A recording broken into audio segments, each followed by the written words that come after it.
Scusate. Buonasera, dichiaro aperto il Consiglio. L'appello da parte del Segretario. Cappelletto Matteo, Moro Luigino, Fanton Rita, non c'è per adesso, almeno. Salgarella Ambra, Pellizzon Stefano, Caneo Vallì, che è assente, Schiavon Claudio, Marchiori Mauro, Rosario Michela, Castaldo Gianni, Segatto Alberto, Fiolin Mattia, Meda Pietro è assente, Canali Giuseppe, Geretto Francesca assente, Ricatto Luca e Vian Luca. Numero legale, ci siamo. In piedi per l'inno.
Nomina gli scrutatori, per l'opposizione Vian, per la maggioranza Crosoriol Ceolin.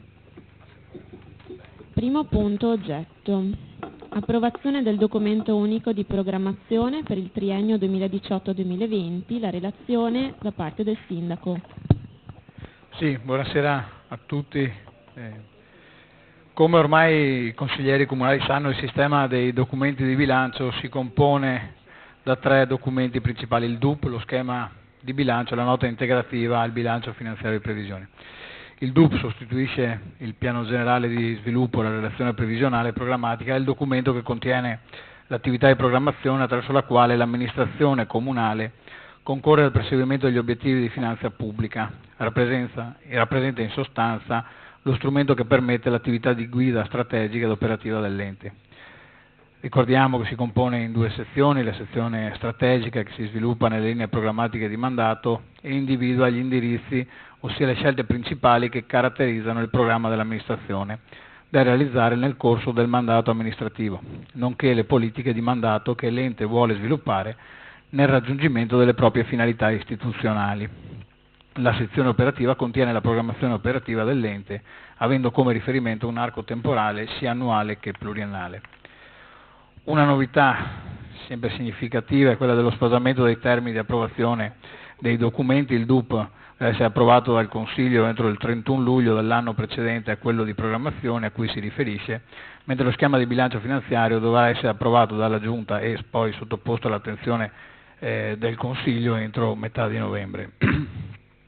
E in quella data potranno essere apportate eventuali modifiche al DUP per adeguarne i contenuti in seguito alle modifiche di contesto avvenute nel corso dei mesi. Entrando poi nel merito del DUP 2018-2020, l'impegno dell'amministrazione è quello di cercare di mantenere i servizi erogati e al consolidamento degli stessi, al mantenimento dei costi e al completamento degli obiettivi di mandato amministrativo. Per quanto riguarda le opere pubbliche, va ribadito, e questo è un evidente limite della programmazione che interessa a tutti gli enti locali, come sia necessario un attento lavoro di programmazione, ma che allo stesso tempo tenga conto dei nuovi vincoli previsti dal pareggio di bilancio, dalle opportunità di finanziamento che di volta in volta si presentano anche promosse o predisposte da altri enti. Tra gli interventi che prenderanno sicuramente il via nei prossimi mesi, in cui è già in corso e delineato l'iter di approvazione, di definizione definitiva dei progetti o di attività se fatto assieme con altri enti, c'è sicuramente il secondo stralcio della Casa del Volontariato, i lavori di messa in sicurezza idraulica del Fosson, questo intervento in collaborazione col Consorzio, poi lo vedremo anche nella delibera, in una delle due delibere che andranno in discussione, e l'ampliamento degli spogliatoi del capoluogo, solo per citare insomma alcune le più importanti. Saranno esperite poi le gare d'appalto per l'esecuzione di opere in cui i progetti sono già stati approvati e finanziati, come la sistemazione di alcune strade comunali e il completamento di alcuni tratti di piste ciclabili. Nel corso della discussione che è emersa in Commissione riteniamo utile il suggerimento manifestato e segnalato dal capogruppo Canali sulla necessità di predisporre a completamento di quanto già previsto dal punto di vista normativo una ricognizione, direi, illustrativa o interpretativa che sappia dare maggior senso ai numeri e permetta una lettura non solo più semplice ma anche esplicativa, ecco, del contenuto dei numeri stessi. Per questo credo sarà sicuramente nostra cura già dal consuntivo, che sicuramente oltre ai numeri necessita di una foto che integri i numeri, quindi fare questo tipo di estensione, di approfondimento, ovviamente per i prossimi DUP sarà compito della nuova amministrazione. Essendo questo un documento che riguarda il prossimo triennio, quindi ben oltre alla scadenza del mandato di questa amministrazione, si è ritenuto utile e opportuno individuare e ribadire in questa relazione di presentazione le due linee guida, insomma, dal punto di vista gestionale continuare nel contenimento dei costi e nella garanzia dei diversi servizi erogati dal Comune, dal punto di vista della programmazione degli investimenti dare compimento alle opere in corso o rilevanti dal punto di vista strategico, e prevedendo nella prospettiva una programmazione volta alle manutenzioni, al processo di miglioramento dell'efficienza energetica degli immobili comunali e delle strutture pubbliche, e come vedremo nella relazione, nella variazione di bilancio, oggetto del prossimo punto, dà già insomma alcuni significativi risultati dal punto di vista del risparmio economico e anche al tempo stesso del miglioramento delle prestazioni. Io ringrazio poi ovviamente gli uffici per la collaborazione nella predisposizione di questo documento, il revisore che poi ne ha verificato gli aspetti contabili, e quindi rimango a disposizione, che stasera faccio un po' le veci dell'assessore al bilancio che purtroppo per un imprevisto non riesce a essere presente. È aperta la discussione. Capogruppo Canali, prego. Buonasera. Ringrazio il Sindaco per l'illustrazione che ha fatto, e anche perché, come posso dire, ha fatto propria come amministrazione l'indicazione che era emersa in sede di commissione. Un'indicazione che, come posso dire, ho ritenuto in qualche modo necessario fare, perché il DUP è uno strumento importante, io credo, se utilizzato in maniera propria.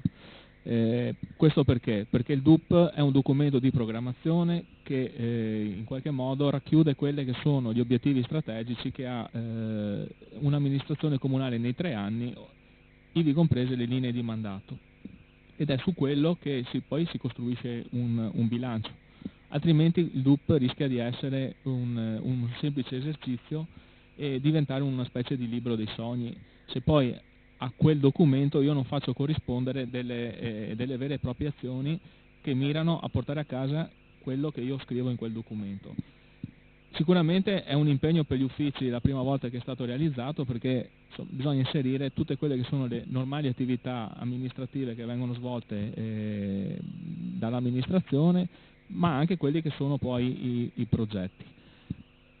ed è per quello che chiedevo che a consuntivo vi sia una relazione che indichi le motivazioni per le quali alcuni obiettivi non si raggiungono, che possono anche essere esogene da quelle che sono le peculiarità dell'amministrazione, perché se io non ricevo un finanziamento statale, regionale per realizzare un'opera, è chiaro che io pur avendo la quota disponibile non sono in grado di realizzare quell'opera, e quindi questa causa non è a me imputabile, però ve ne possono essere altre che sono a me imputabili, però solo attraverso uno strumento di questo tipo noi consiglieri siamo in grado di capire qual è la fotografia del risultato.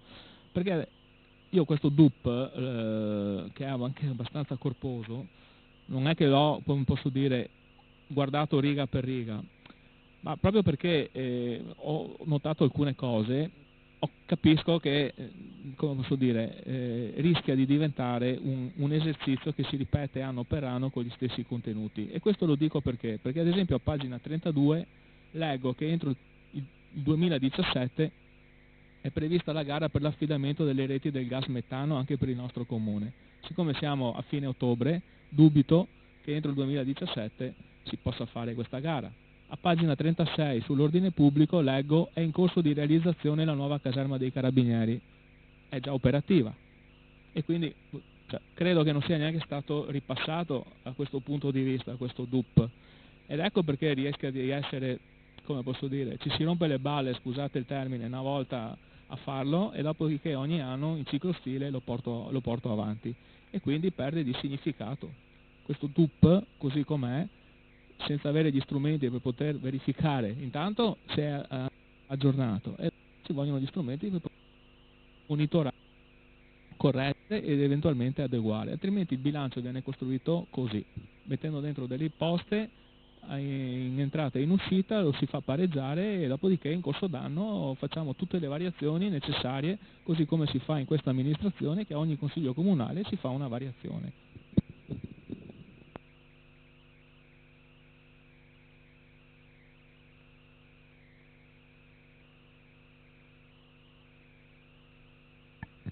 La parola al sindaco. Sì, così, alcune considerazioni sono ovviamente condivisibili, nel senso che la natura stessa, allora, la natura, tra virgolette, che ha fatto nascere, che fa crescere questo strumento del DUP e della nuova articolazione contabile è sicuramente una cosa che dal punto di vista, uso un termine filosofico, funziona ed è perfetta, e così dovrebbe essere anche l'attività poi dell'ente, così come di quelli sovraordinati. Molte volte poi non è così compatibile, diciamo, nel senso che c'è una programmazione che deve partire con molto anticipo, che deve prevedere un po' tutto, ovviamente, perché deve mantenere delle maglie larghe per non rischiare anche poi di dover ogni qualvolta intervenire sulle previsioni e sulle indicazioni che si mettono all'interno del DUP, quindi si tende a comprendere un po' tutto quanto, forse snaturandone un po' il senso. Io mi sono preso la briga così di guardare alcuni documenti di altri comuni, insomma delle dimensioni simili al nostro, e noto che alcune modalità poi sono simili proprio perché è necessario, dovrebbe essere lo scheletro da cui poi si costruisce il resto del corpo, molto spesso diventa uno scheletro con già tanta carne addosso per poi, tra virgolette, limarlo per quello che serve. Quindi da questo punto di vista sicuramente, ecco, anche la lettura delle previsioni e dei numeri necessita di quel suggerimento e ragionamento che si è fatto prima, che, come dicevo prima, condividiamo proprio perché diventa utile anche per fare il punto, perché a volte ci sono elementi di natura tecnica o di mancato finanziamento o in altri casi magari i vincoli sono rispetto ai vincoli del pareggio di bilancio, per cui magari non sono così direttamente visibili dal punto di vista dei numeri. In molti altri casi ci possono essere anche necessità diverse rispetto alle rendicontazioni, rispetto ad altre attività, per cui magari delle somme rimangono esposte. Quindi sì, colgo il senso dell'intervento e mi pare doveroso e opportuno.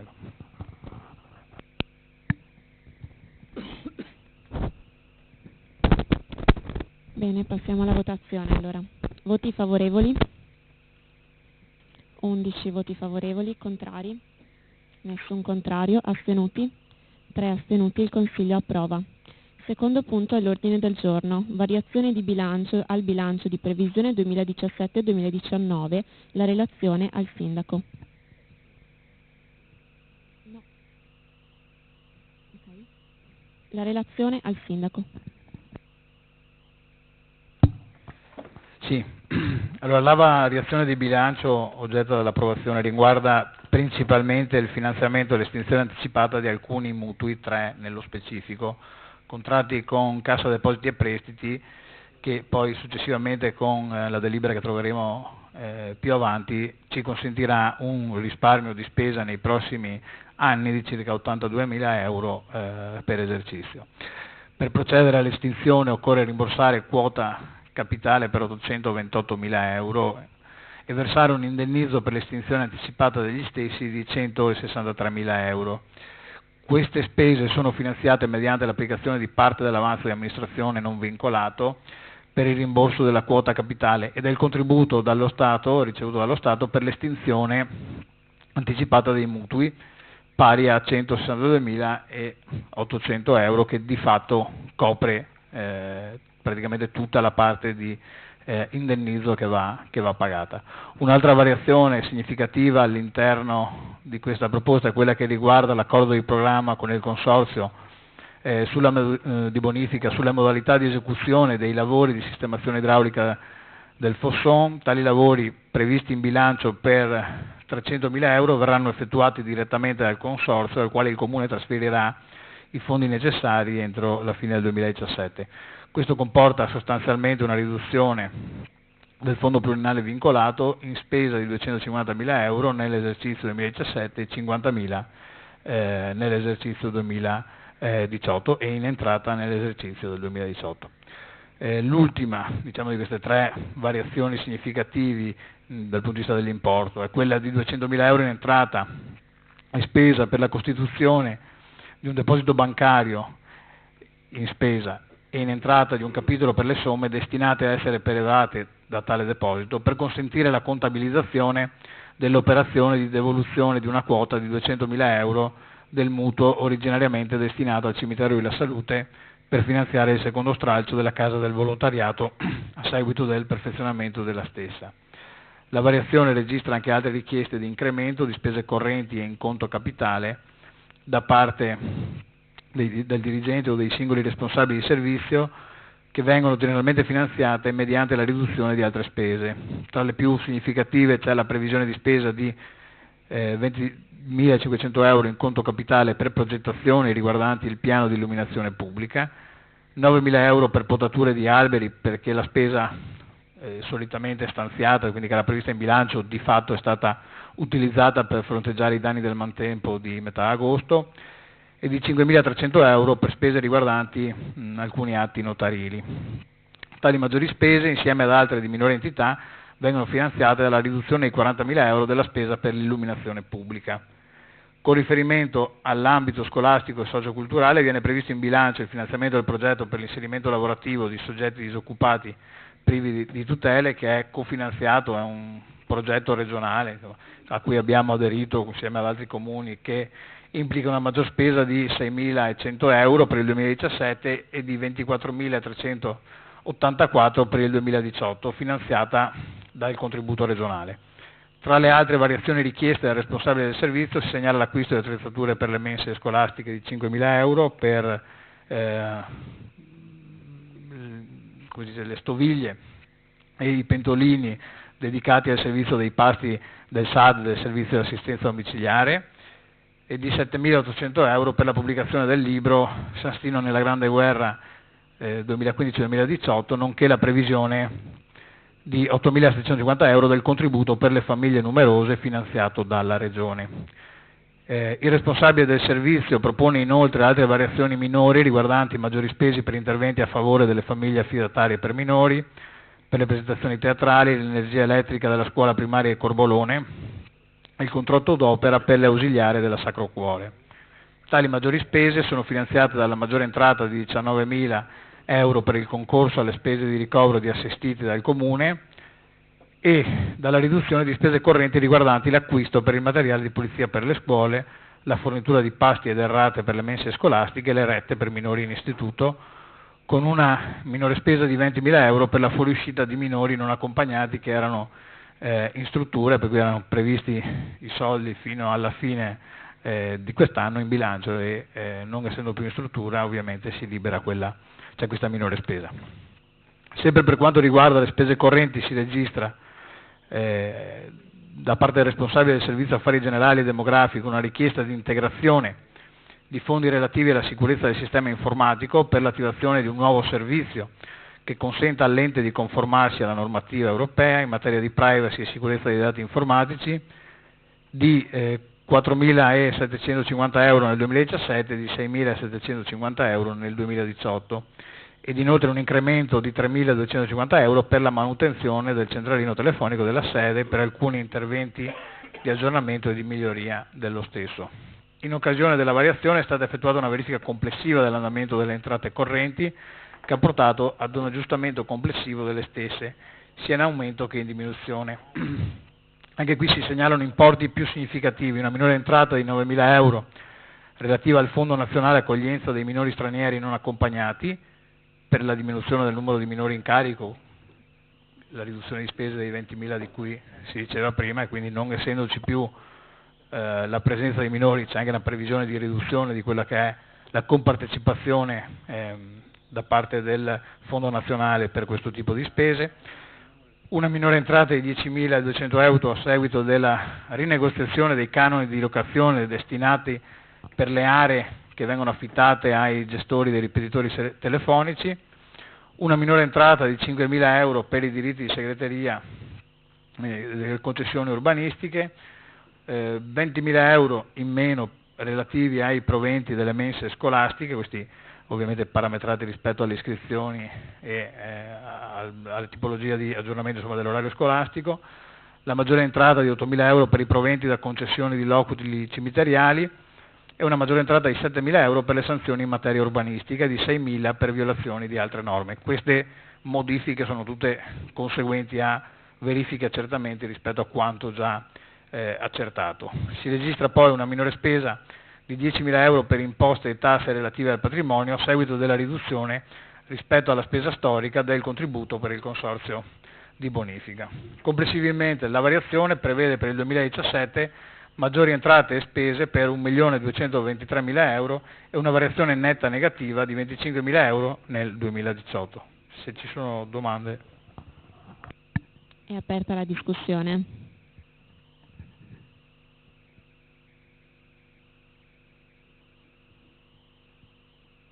Bene, se non ci sono ulteriori domande passiamo alla votazione. Voti favorevoli.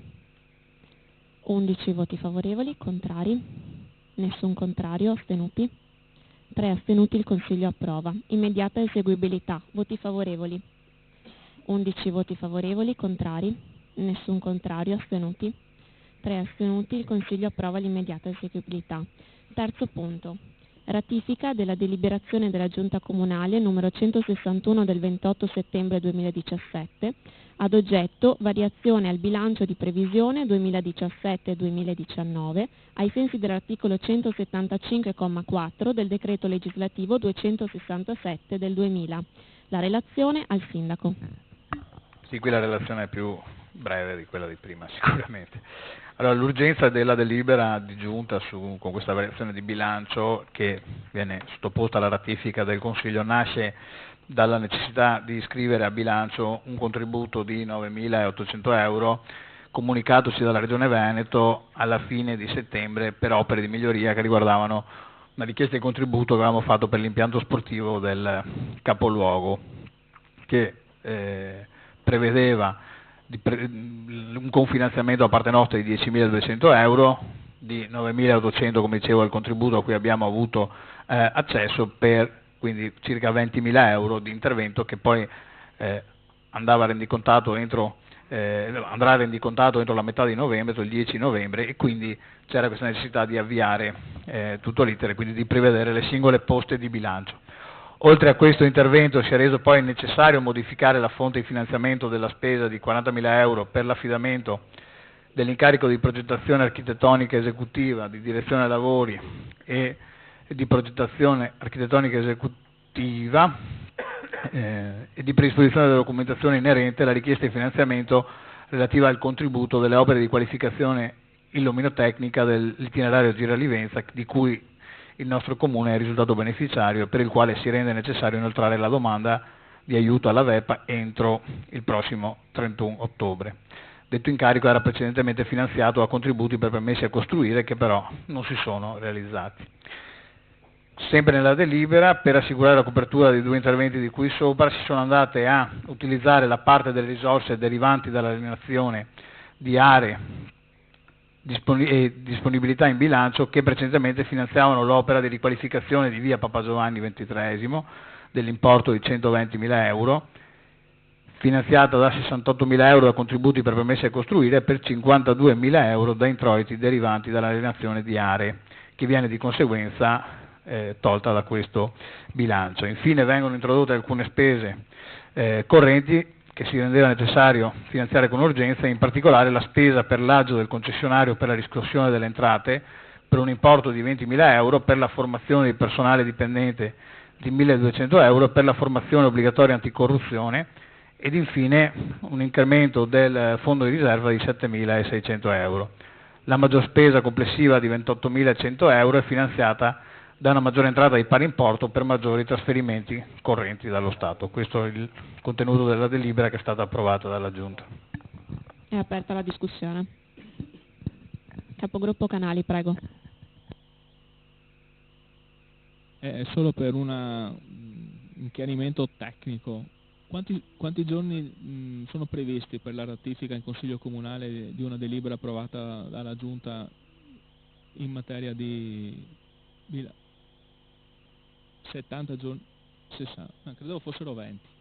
No, sono 60. Vabbè. Bene. Se non ci sono ulteriori dichiarazioni passiamo alla votazione. Voti favorevoli?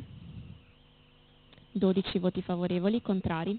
Nessun voto contrario, astenuti? 2 voti astenuti, il Consiglio approva. Quarto punto. Estinzione anticipata di 3 mutui contratti con la Cassa Depositi e Prestiti, relazione al Sindaco. Sì, così come anticipato nel punto relativo alla variazione, con questa delibera si definisce l'estinzione anticipata di 3 mutui in essere. Con l'estinzione di questi 3 mutui si riesce a raggiungere 3 obiettivi: da un lato la riduzione del monte indebitamento del Comune, si liberano delle risorse in parte corrente del bilancio, come dicevo prima circa 82.000 euro, e si impiega una quota significativa di quell'avanzo di amministrazione libero che altrimenti rischierebbe di diventare inutilizzabile o utilizzabile in maniera sicuramente poco significativa per dover rispettare i vincoli del pareggio di bilancio. Quindi con l'avanzo si va di fatto a coprire la quota di debito residuo di 828.000, mentre la quota di indennizzo, che sono i 163.000 di cui dicevamo prima, viene di fatto completamente coperta dal contributo statale a cui abbiamo avuto accesso, che serve proprio per intervenire e incentivare questo tipo di operazioni che, a differenza di quanto avveniva qualche anno fa, oggi lo Stato incentiva a chiudere. È aperta la discussione. Capogruppo Canali. Beh, come posso dire, io sono felice quando questo tipo di delibere, ecco, arrivano in sede di Consiglio, perché come posso dire, anni che ci battiamo affinché questo debito che ha l'amministrazione venga in qualche modo abbattuto. E finalmente, come posso dire, ci siamo, qualcosa viene eroso dal debito residuo, questo sicuramente poi darà un po' di margine di manovra in fatto di spesa all'amministrazione. È sempre stato un peccato tenere residui avanzi elevati e non incidere sul debito. Sono scelte, come posso dire, operative. Se fossimo stati noi in amministrazione avremmo fatto scelte diverse, come quella che questa sera voi avete fatto.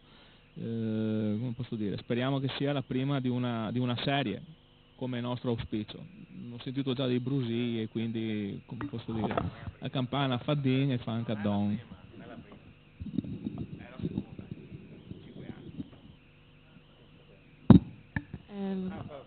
La parola al consigliere, prego. Sì, solo per unirmi alla felicità, sono talmente contento che non vedo l'ora che lei mi dia la possibilità di alzare la mano, finalmente di votare a favore, una decisione che la trovo finalmente che va nella direzione giusta.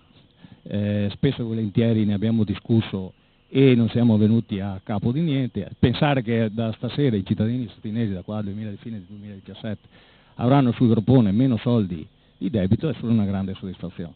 Credo che sia la direzione giusta, ripeto quello che ha detto il mio capogruppo, per una direzione molto semplice, perché a volte alcuni avanzi di bilancio di amministrazione sono stati usati e credo con politiche un po' miopi, senza guardare al fatto che magari avendo abbattuto dei grossi debiti avremmo potuto avere delle possibilità di indebitamento molto più superiori e aver fatto opere magari più durature nel tempo e magari più comprensive. Io penso, io ragiono da piccolo imprenditore, credo che il mio amico Schiavon capisca quello che voglio dire, a volte sollevarsi da qualche peso significa anche poter investire in qualche modo in maniera diversa.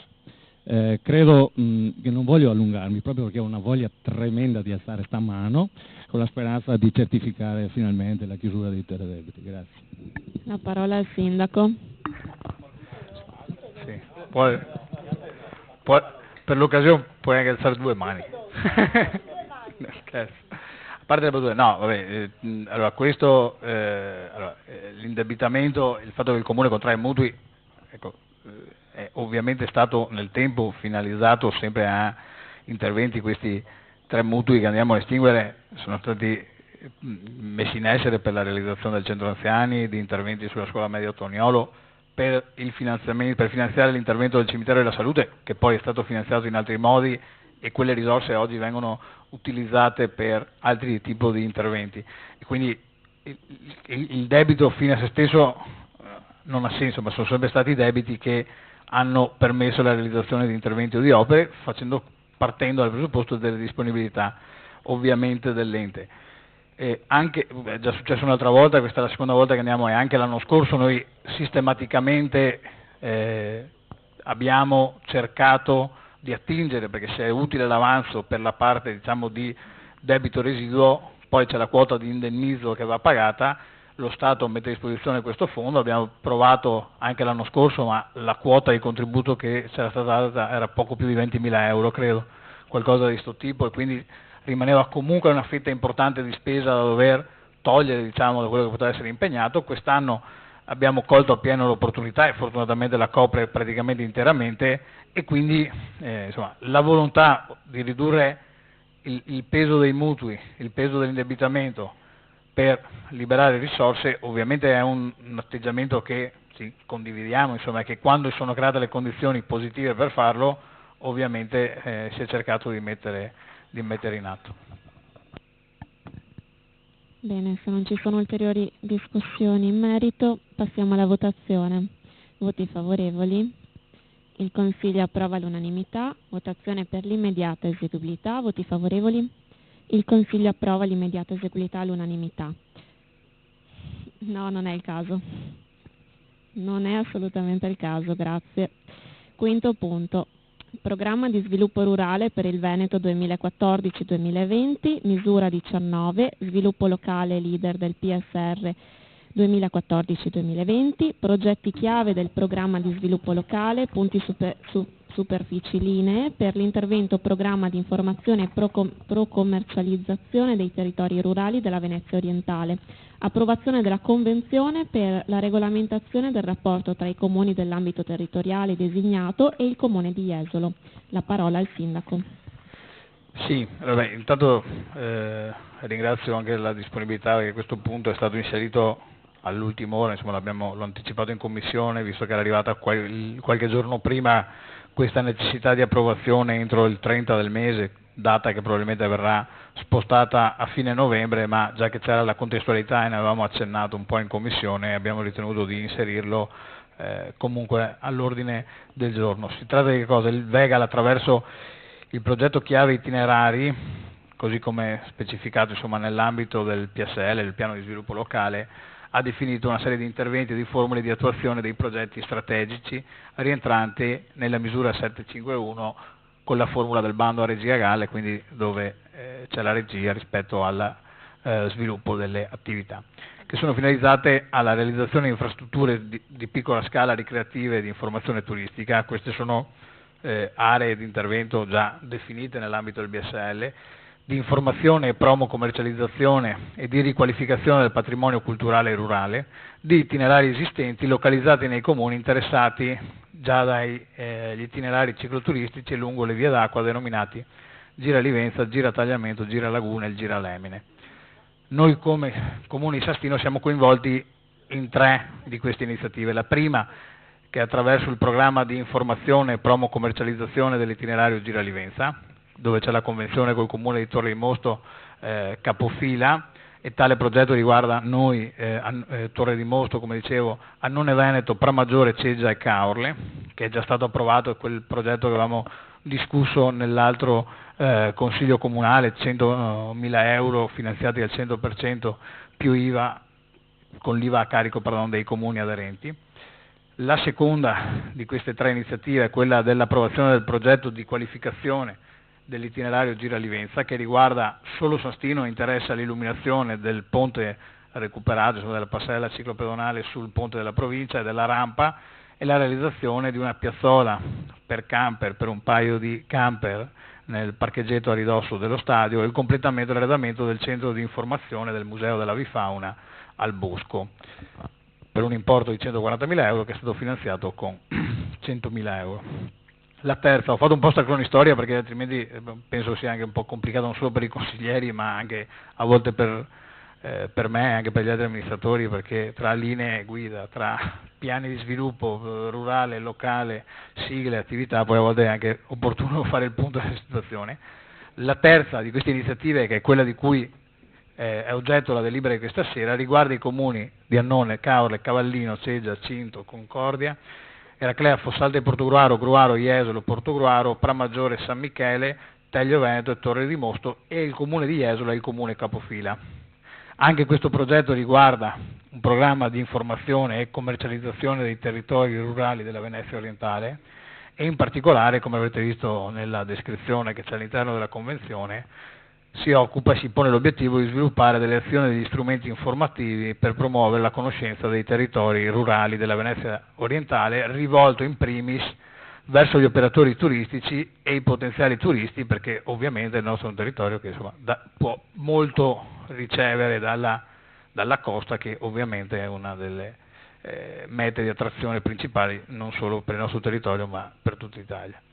Le iniziative di carattere informativo promuoveranno le più significative valenze territoriali e gli operatori al servizio del turismo, quindi agriturismi, fattorie didattiche, hotel aderenti ai club di prodotto, insomma tutta un'altra serie di tipologie di attività. Tra l'altro anche le ville venete appartenenti alla Carta dei Servizi Regionali, e noi ne abbiamo anche una nel nostro territorio.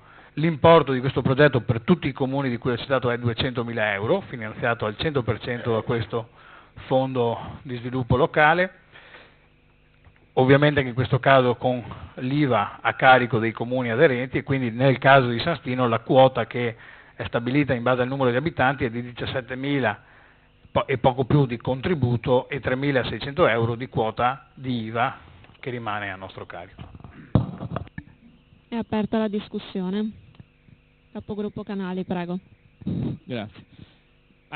Come posso dire, sicuramente questa delibera la voteremo a favore, perché va nel senso di implementare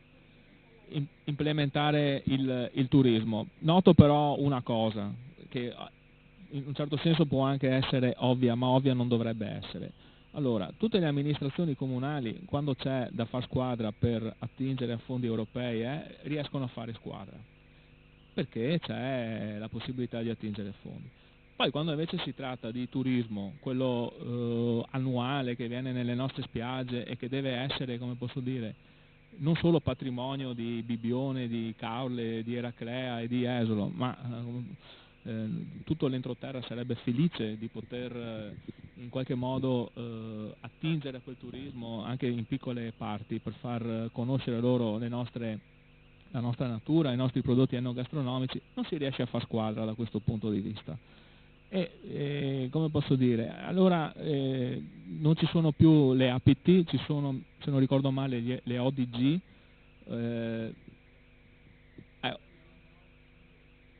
perfetto, e su queste le amministrazioni non sono riuscite a fare squadra, tanto è vero che quella di San Stino poco tempo fa con una delibera aderisce a quella di Esolo e Eraclea. Saranno, come posso dire, siete voi in amministrazione, siete voi che sapete perché avete fatto questo tipo di scelta. Io so che Livenza, no, il Piave in questi giorni, nei prossimi giorni ha fatto da barriera, il Livenza di fatto costituisce una barriera, no, sinistra Livenza e destra Livenza, noi andiamo con una organizzazione turistica che è sulla destra Livenza e che con noi ha poco a che vedere, no? Mentre noi dovremmo guardare a Caorle, a Portuguaro, a queste realtà. E quindi, come posso dire, viene a mancare un po' di significato da questo punto di vista del turismo. Quindi non so se è il divide e impera o se è perché tra sindaci non riuscite a mettervi d'accordo. Come abbiamo detto nella scorsa delibera, sempre sul tema di sviluppo del marketing del territorio, è bello, vanno fatte queste iniziative, il turismo ciclistico è quello che prenderà sempre più piede, bisogna mettere in connessione tutto, no? Leggevo qualche giorno fa sul giornale che adesso a Jesolo il sindaco, il prossimo suo obiettivo è quello di mettere in correlazione tra loro le varie piste ciclabili che ci sono nel suo territorio. Poi rischiamo che vengano a mancare qualche tratto di pista ciclabile nel territorio, che non venga sfalciata l'argine, per cui il turista arriva e si trova a 70 cm di erba, l'agricoltore che ha bagnato i campi e la strada è poderale, quindi ci sono 30 cm di fango e quindi ci troviamo in queste situazioni. Si è riusciti a far squadra quindi per portare a casa il finanziamento, poi forse magari ci si perde e non si riesce a far squadra su questi aspetti. Come posso dire, una notizia bella circola ma poi in qualche giorno si spegne, una notizia brutta perché magari un turista con queste tecnologie fa qualcosa in Facebook e quant'altro, quella resta per sempre. Ecco, quindi come posso dire, voteremo a favore rispetto a questa delibera, il tutto però non deve limitarsi alla promozione o quant'altro, ma ci vuole anche l'attenzione poi sul prodotto. La parola al sindaco. Sì, sulla necessità di fare squadra mi pare doverosa e opportuna, ci sono una serie di difficoltà a volte che è anche difficile comprendere. In alcune cose ci complichiamo le cose da soli, nel senso che io a volte uso fare questa battuta, nel senso che ci sono il problema in Italia non sono le sedie, sono i tavoli, nel senso che le sedie, se te fa tanti tavoli diventano inevitabili. E questo è un tema, nel senso che oggi ci sono tante e diverse forme di organizzazione nella promozione, nelle attività ambientali, nelle attività rurali, nelle attività economiche, che molto spesso poi sono tavoli che hanno nomi diversi, poi gli attori che le compongono sono sempre gli stessi, con ruoli magari e sfaccettature diverse, ma questo poi complica un po' le attività e molto spesso poi nascono delle situazioni che sono paradossali. Giusto l'esempio fatto dal capogruppo Canali rispetto ad esempio all'adesione alla DMO o OGD, che è la stessa cosa, solamente che qualcuno ha dato la sigla, l'acronimo in inglese e qualcuno in italiano per dire la stessa cosa, e di fatto ovviamente inizialmente i comuni di San Stino, Torre e Cegia, perché queste organizzazioni per la promozione turistica inventate, stabilite, individuate dalla regione per mettere insieme le attività economiche, le attività imprenditoriali, le rappresentanze delle categorie, le amministrazioni locali, insomma tutti gli attori dello scenario del turismo, hanno delle caratteristiche, fra cui ad esempio quella di avere almeno 1 milione di presenze nel territorio, insomma di coprire un tot di servizi, per cui mentre per i comuni balneari, San Michele ne ha fatta una autonomamente, Caorle e Concordia inizialmente sono partiti così, Jesolo e Eraclea, e la quale poi è entrato subito dopo San Donà. Dopodiché per tutta una serie di nuovi bandi e di opportunità, nel calcolo dei punteggi viene dato un valore aggiuntivo a quei comuni che fanno parte di queste ordini.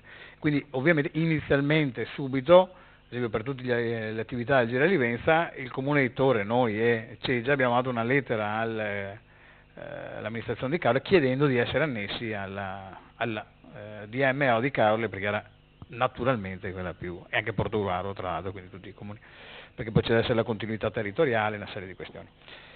Poi per tutta una serie di motivi, di problemi anche di gestione, di attività, di regolamentazione, di soggetti giuridici, la cosa non è stata possibile, per cui come diceva prima l'alternativa, la disponibilità è stata data da Jesolo, per cui anche in maniera poco naturale, poco anche non dico di buon senso, ma fa sì che noi entreremo in quella di Jesolo, insomma, quantomeno dal punto di vista formale, per poi poter accedere a questo tipo di finanziamenti. Sul resto delle attività ovviamente deve essere così, cioè la costa rappresenta un valore aggiunto, una polarizzazione che è importante, che ha ricadute positive dal punto di vista anche lavorativo dell'entroterra, rappresenta anche una serie di problematiche, perché poi pensiamo al traffico, pensiamo alla viabilità, pensiamo a tutta una serie di problematiche per chi raggiunge, perché esatto, loro come giustamente c'è la battuta, poi sono in direzione mare e attraverso il nostro territorio ci rimangono in coda, creano disagi e poi ovviamente sono diretti ad altri luoghi, per cui questo è un'attività utile. Molte volte non solo i campanili, ma anche poi delle difficoltà operative, i continui cambi di amministrazione sistematiche che ci sono rendono a volte inevitabilmente difficile il lavoro che viene fatto non solo in conferenza ma anche negli altri tavoli tra sindaci. Però mi pare che su tutta una serie di ragionamenti ci si stia con difficoltà e pian piano arrivando, per dire, questo progetto qua, a differenza di prima che avrebbe previsto esclusivamente una serie di attività fisiche, mostre fotografiche, cartellonistica, che serve, che c'è e che è opportuno che ci sia, però ad esempio prevede tutta la gestione delle piattaforme web, perché tutti i cicloamatori non si muovono più semplicemente guardando i cartelli con l'indicazione, ma hanno tutte le loro tecnologie, hanno tutto il loro sistema anche di fare segnalazioni al loro interno, per cui al di là delle recensioni uno legge su internet, si segnalano in maniera immediata, lì c'è un problema di segnaletica, lì c'è incuranza, e quindi esserci su tutto questo tipo di attività è un lavoro magari che si vede meno, ma che poi serve. Noi qualche mese fa abbiamo aderito a Romea Strata, che è questo progetto episcopale, insomma, che sta coinvolgendo e creando dei nuovi percorsi di pellegrinaggio che attraversano i territori, attraverso i luoghi simbolici dal punto di vista religioso, che attraversa anche San Stino. Io inizialmente, lo dico, insomma, avevo un po' sottovalutato la portata di questa cosa, e invece proprio l'altra sera mi sono incuriosito a guardare nei siti dove c'è tutto questo percorso, e sono quasi più di 1 migliaio i pellegrini che hanno percorso quel pezzo di strada che parte da Concordia, che poi va verso Venezia, in questo percorso di pellegrinaggio che è collegato a questa cosa. Per cui, ecco, sono tutte queste attività che poi promuovono il territorio, per cui ci sono degli elementi per cui, come vediamo molte volte, ci sono le persone che anche per il turismo, ad esempio religioso, si muovono dalla spiaggia per andare a Mota, per vivere luoghi simbolici dal punto di vista anche religioso, e sono tutte strade che o si coltivano, oppure l'entroterra rischia di essere solo terra di passaggio, terra di frontiera per arrivare al mare. Bene, passiamo alla votazione. Voti favorevoli. Il Consiglio approva all'unanimità. Immediata eseguibilità. Voti favorevoli. Il Consiglio approva all'unanimità l'immediata eseguibilità. Sesto ed ultimo punto. Ordine del giorno ad oggetto pianificazione faunistica venatoria regionale, calendario venatorio 2017-2018. La parola al Sindaco. Questo ordine del giorno che viene sottoposto all'attenzione del Consiglio Comunale, insomma, che è stato promosso, insomma, è sensibilizzato le varie amministrazioni da parte della Federcaccia della Venezia Orientale, con il quale, insomma, da anni, insomma, collaboriamo anche come comune, perché i quali si occupano anche di attività che al di là poi dell'attività della caccia sono di promozione, di sostenibilità, di attenzione ambientale, che sicuramente nobilitano la loro esperienza da questo punto di vista. Hanno sollecitato, hanno sottoposto questo ordine del giorno che pone un po' al loro fianco le amministrazioni per sollecitare la Regione affinché venga rispettata la procedura di pianificazione faunistica venatoria, perché venga approvato il nuovo piano faunistico venatorio regionale 2014-2019, che vengano mantenute quelle articolazioni già previste dal piano provinciale di Venezia dei 5 comprensori omogenei, quindi 4 per la terraferma e 1 per la zona lagunare, che vengano apportate le modifiche al calendario venatorio approvato dalla Giunta regionale nel mese di giugno, nel rispetto anche delle indicazioni fornite dagli ambiti territoriali della città metropolitana di Venezia, in modo particolare prevedendo le 3 giornate fisse per quanto riguarda la selvaggina stanziale, e vengano riconfermati i poteri delegati alla provincia, oggi città metropolitana, in base a quanto previsto dalla norma nazionale, ma anche precisato da una sentenza di giugno di quest'anno, la quale ha bocciato anche una parte, tra l'altro, della legge regionale numero 18 per la cosiddetta mobilità indiscriminata, e quindi del nomadismo venatorio. Ci è parso opportuno aderire a questa richiesta sollecitazione promossa dalla Federcaccia, non tanto per le competenze che direttamente ha il Comune in quanto tale, ma per ribadire l'attenzione e la delicatezza che serve per operare in un territorio come il nostro, che necessita sicuramente di un'attenzione particolare, che in questi anni è stata garantita non solo dall'articolazione delle norme che delineano l'attività della caccia, ma soprattutto anche attraverso un atteggiamento positivo e collaborativo messo in atto dai cacciatori che operano nel nostro territorio. E aperta la discussione. Consigliere Schiavon, prego.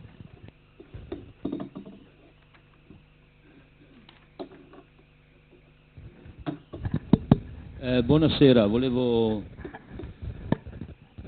dire che io non partecipo a questa votazione perché la cosa non mi coinvolge, e se avete un secondo di pazienza do le motivazioni a modo mio e poi non voto. Ma dove andeo quei vostri gipponi, così grandi che sono meglio a trattori, in mezzo a sto deserto de cane tagliae e brusae dentro assurde ingorde centrai? Ma dove andeo quei vostri giubbotti da Rambo, vestiti come soldati in battaglia, questi vai comprai in boutique e i fusi che parla mitraglia? Ma dove andeo quei vostri fiscioi e te fonini per chiamarvi in testata dei campi, quei vostri cani a destrai e cresciui a crocchette? Guardei i mostri tremendi che andei a coppar, pitussi vestiti da faiani, e lievari, magri, col pel bagnà, taccasso d'ossi, che scampa coi occhi fuori della testa, col cuore che si spacca, pa paura o pa un vostro bain, senza una foglia, un fos, un bacchetto, per scondersi sotto, e che ormai cerca rifugio sotto i pannelli del fotovoltaico. Ma dove andeo, nervosi, a sparare a tabee e balconi e perfino ai megatti, perché disè che i magnivovi sui nidi, e copparste 4 creature e poche salvae da veni e diserbi e dai trebie che gemasina e sate intanto che scampa. E dopo caccia arriva a Gran Sena col frigo che scioppa de bistecche e salami, ve con te i vostri gran eroismi, come se fossi Ercole o Ulisse, che accoppa ciclopi e draghi giganti o leoni feroci su giungla africana. A seguine uno, una coppia di sti animali, così che me fie e i fioi de me fie vi posso ancora dire: che bella bestioia, lei è viva, lei è come sui libri ma si muove, e neanche non scampa, lei è vera, ma da dove che avviene? A se io vivo, sto lievaret, con una reccia sbusata da una schioppettata, che me magna e piantine sull'orto, e che col me vede si sconde sotto una siepe col cuet fora, come un putel.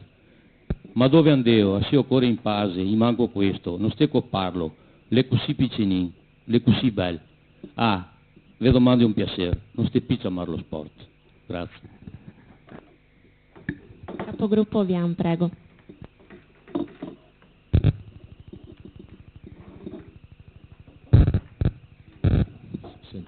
Sì, buonasera. Io non recito nessuna poesia, ma preannuncio semplicemente il mio voto di astensione rispetto a questo punto per un semplice motivo. La settimana scorsa, in occasione della commissione in cui il punto è stato presentato, il sindaco ha abbastanza chiaramente presentato la ratio che ha portato appunto questo ordine del giorno, cosa che ha fatto anche stasera. Premetto che non sono cacciatore e non mi interessa di caccia, però considero il voto che esprimo ogni volta in Consiglio in maniera molto seria e ritengo che un voto debba essere consapevole, quindi sapere cosa si va a votare.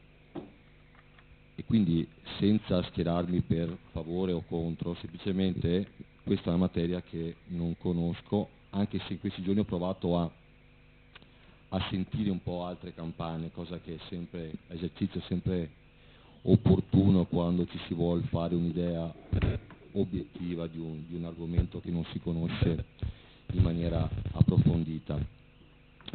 Mi chiedo però, giro questa domanda a tutto il Consiglio che andrà a esprimere il proprio voto, se si vota a favore di questo ordine del giorno, io andrei a chiedere al Presidente della Giunta regionale che venga approvato con sollecitudine il nuovo piano faunistico venatorio, e vi chiedo quanti di voi lo conoscano, visto che andiamo a chiedere che venga approvato con sollecitudine.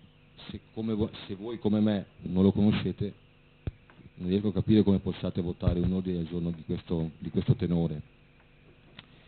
E poi, votando sì, andrei a esprimere un particolare apprezzamento per il lavoro svolto dagli arbitri territoriali che non conosco, quindi anche qui, se voi sapete qual è il lavoro svolto dagli arbitri territoriali, fate bene a votarlo, io non lo conosco e per questo motivo, come detto, mi astengo. Un'ultima questione, un dubbio che sollevo, riguarda la competenza di questa assise del Consiglio rispetto all'argomento. Io mi chiedo, come Consiglio comunale, quale titolo, quindi il mio è un dubbio che esprimo, se qualcuno me lo toglie lo ringrazio, quale titolo abbiamo noi per portare avanti questo ordine del giorno nei termini in cui è stato posto. Grazie. Capogruppo Moro, prego. Buonasera. Naturalmente questo argomento che è stato posto all'ordine del giorno del Consiglio, che è stato illustrato dal Sindaco, su questa questione ognuno evidentemente non facendo parte di quello che è il programma amministrativo, ognuno naturalmente vota come crede e prende le posizioni che crede, non c'è cioè una disciplina di gruppo, tantomeno non c'è più neanche la disciplina di partito laddove esistono i partiti. Per quanto riguarda la competenza, credo che il Consiglio comunale sia competente, non ci sono competenze dirette, però evidentemente stiamo parlando di un'attività che si svolge in questo territorio che bene o male tutti conosciamo, chi più chi meno. Io forse, avendo ricoperto in passato appunto la carica di sindaco, ho avuto varie occasioni di confrontarmi con queste tematiche e quindi io ritengo, proprio perché è rilevante anche in questo territorio l'attività venatoria, indipendentemente poi da come uno la possa pensare, credo che il Consiglio sia competente. Del resto noi siamo chiamati spesso a votare l'ordine del giorno sulla pace nel mondo, potremmo dire non è competenza di un Consiglio, ma è competenza del come, o su altri temi che sono di competenza dello Stato, dell'Unione Europea addirittura, ma per le quali noi in qualità di rappresentanti di una comunità possiamo sicuramente dire la nostra. Quindi la competenza c'è, non c'è una competenza stretta, però possiamo esprimerci. E io penso questo, mi veniva proprio in mente prima leggendo, veniamo da giorni che sono stati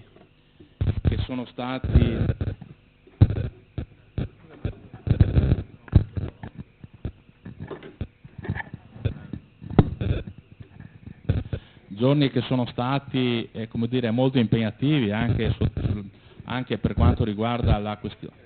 Bisogna che mi sposti a sinistra. Molto impegnativi anche per quanto riguarda, come dire, veniamo a un referendum nella quale si chiede l'autonomia, forse a destra, e non so che cosa fare.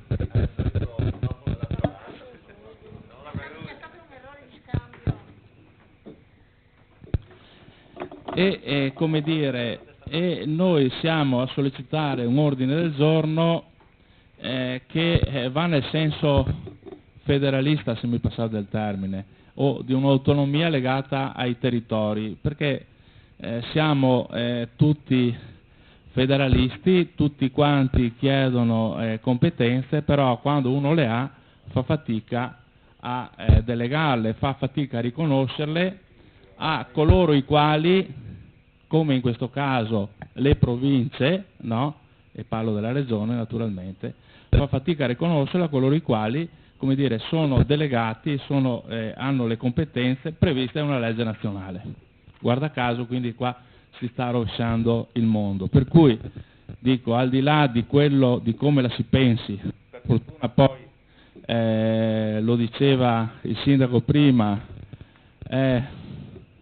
abortita quella norma che prevedeva appunto il cosiddetto randagismo venatorio, che è una cosa assurda, come dire, in questo magari mi potrei rifarmi all'intervento fatto da Schiavone prima, era proprio ad hoc, ma valeva probabilmente, anzi sicuramente per quelli. E quindi io ritengo che noi abbiamo le competenze, io personalmente sono d'accordo a votare questo ordine del giorno perché è giusto che i territori contino, perché qua stiamo parlando non solo dell'attività venatoria, ripeto, indipendentemente da come la si pensa, ma anche dal fatto che in un momento nel quale tutti si riempiono la bocca di federalismo, di lasciare le decisioni più in basso e più vicino alla gente possibile, poi c'è chi vuole accentrare e quindi siamo costretti ad andare nei consigli comunali a votare ordini del giorno come questi.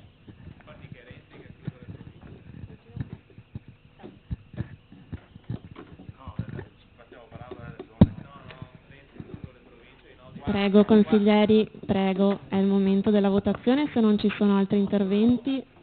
Certo, prego capogruppo. No, invitare il sindaco che siede in conferenza metropolitana a portare in quella sede questo tema, visto che sta girando anche in altri consigli comunali, voi che siete lì in conferenza metropolitana potete portare all'attenzione questo tema.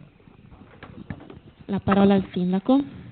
Sì, solo per ribadire sicuramente l'opportunità, insomma, in questi mesi su questo tema c'è stato un lavoro di coinvolgimento, di informazione, ovviamente dai sindaci, dalle amministrazioni comunali e non solo, anche dei consiglieri regionali e delle altre istituzioni che governano questo mondo, da parte di Federcaccia, da parte delle associazioni che operano nel territorio, e questo credo sia stato sicuramente un elemento importante di apprezzamento anche della volontà di far capire alcune questioni, perché poi sono norme specifiche, sono cose anche tecniche che ovviamente per chi non è un appassionato non solo dell'attività della caccia ma un appassionato anche di norme è anche difficile di vincolarsi all'interno, però sono state occasioni di approfondimento che secondo me hanno permesso a molti di capire e di apprezzare anche la volontà di una tutela di un territorio, di un equilibrio che c'è tra l'attività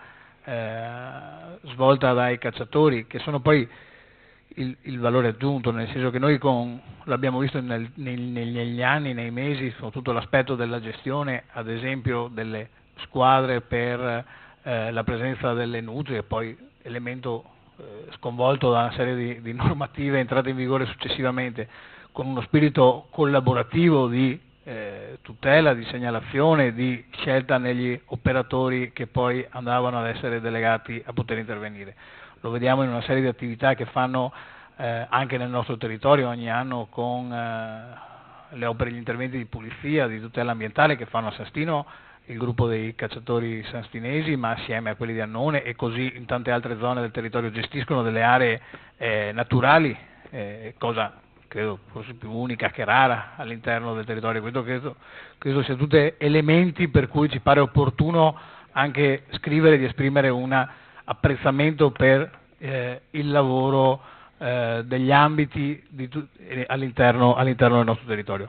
Aggiungo poi alcune cose, non le ripeto, le ha già dette il capogruppo. Su una serie di osservazioni, anche io mi ero messo un appunto rispetto alle considerazioni fatte dal consigliere Schiavon, che tendenzialmente alcuni comportamenti sono sempre spesso legati non certo ai cacciatori che vivono, operano e quotidianamente convivono in quelle campagne, in quei territori, hanno l'attenzione, addirittura si limitano, potrebbero cacciare di più di quello previsto, ma si autoregolamentano per definire le giornate di caccia che sono anche inferiori rispetto a quelle che potrebbero, e tra l'altro con queste norme regionali qualcuno vorrebbe di fatto creare elementi di confusione. Per cui da questo punto di vista credo che se il territorio si muove unitamente, insomma gli altri comuni stanno approvando ordini del giorno simile, al di là poi delle singole posizioni che ci possono essere sulla caccia come su tantissime altre questioni che vengono affrontate dai consigli comunali. E tra l'altro anche nel merito, ci terrei a sottolinearlo, mi pare che ci sia una volontà a far squadra, a segnalare le cose che che sono da chiedere al Presidente della Regione Veneto, e inviandole poi per dare peso e sostanza alle decisioni e alle indicazioni dei consigli comunali a tutta una serie di enti, ma sono richieste che vengono formulate. Ecco, mi pare che anche nel merito, nel tono di come è formulata la proposta, ci sia una volontà di dire ci siamo, riconosciamoci e vediamo di far camminare le cose come devono camminare. A differenza magari di quanto a volte avviene, insomma, su altri ordini del giorno che si vengono proposti, dove magari si intima, no?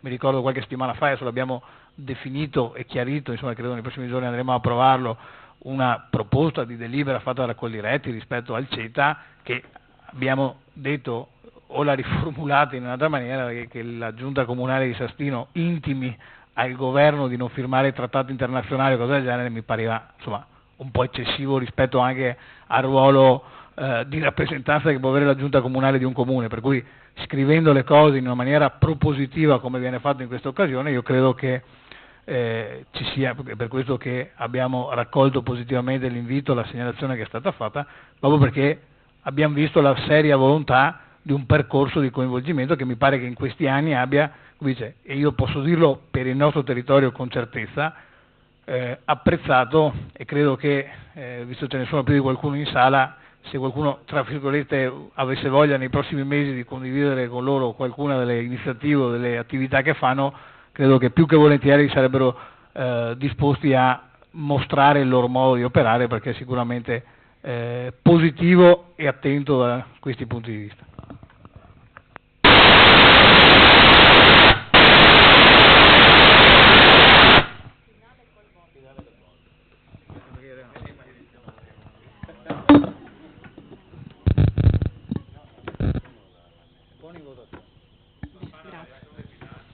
Va bene, se non ci sono ulteriori interventi, consiglieri, prego, passiamo alla votazione. Voti favorevoli. Quindi 11, 12, 13 voti favorevoli, contrari. Ah sì, il consigliere si è astenuto. Bene. Voti contrari? Astenuti? Un voto astenuto, il consiglio approva all'unanimità. Scusate, mi sono persa. Scusate, il consiglio approva. Non essendoci immediata eseguibilità, dichiaro chiuso il consiglio. Buona serata a tutti.